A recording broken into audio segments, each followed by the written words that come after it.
காசு பணம் இல்லாதவன் ஏழ மகன்தான். அவன் காட்டோரமா ரோட்டோரமா படுத்து தூங்குறான். சொத்து சொகம் உள்ளவனோ செல்வ மகன்தான்.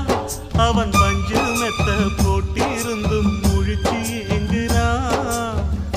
எது மற்ற பேர்களுக்கு ஏது கவலை? 4 காசு வச்சிருந்தா 100 கவலை. இங்கு ஆசை வச்ச நெஞ்சுக்கெல்லாம் அமைதி இல்லையே. என்ன வேலை அது என்ன வேலை? மன நிம்மதிதான் இங்கு என்ன வேலை? எந்த கடை அது எந்த கடை? அதை விற்கிறது